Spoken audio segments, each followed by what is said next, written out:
കൃഷിഭവനിൽ നിന്ന് കിട്ടിയപ്പോൾ ബീൻസ് എന്നൊക്കെയാണ് പറഞ്ഞിട്ടുണ്ടായിരുന്നത്. പക്ഷേ എനിക്കിത് ഉണ്ടായി വന്നപ്പോൾ ഇത് കുറ്റി അമരയാണല്ലോ എന്നിപ്പോഴാണ് മനസ്സിലായത്. ഇത് മാത്രമല്ല കേട്ടോ, എൻ്റെ എല്ലാ ചെടികളും നന്നായിട്ട് പൂത്ത് തുടങ്ങിയിട്ടുണ്ട് ഇപ്പോൾ കേട്ടോ. ഇതാ നന്നായിട്ട് പൂത്ത് വന്നിട്ടുണ്ട് എല്ലാ ചെടികളും. അത്യാവശ്യം വിളവൊക്കെ കിട്ടുമെന്ന് തോന്നുന്നു കാണുമ്പോൾ. എന്തായാലും ഇതാ ഇതുപോലെയാണ് നമ്മുടെ അമരക്കായൊക്കെ ഉണ്ടായി നിൽക്കുന്നത്.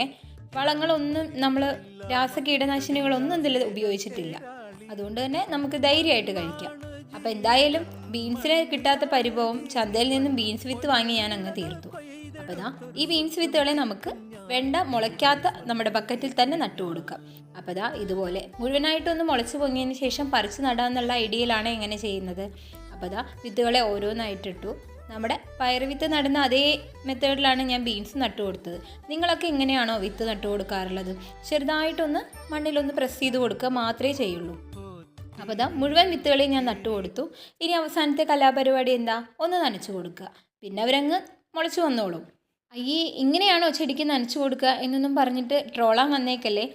മറ്റേ കയ്യിൽ ഫോണാണ് കേട്ടോ, അതുകൊണ്ടാണ് ഇങ്ങനെ നനച്ചു കൊടുത്തിട്ടുള്ളത്. അപ്പോൾ ഇതാ നമ്മുടെ പെടാതെ പോയ വിത്തിനെയും ഞാൻ മണ്ണിലേക്ക് ഇട്ട് വെച്ചിട്ടുണ്ട്.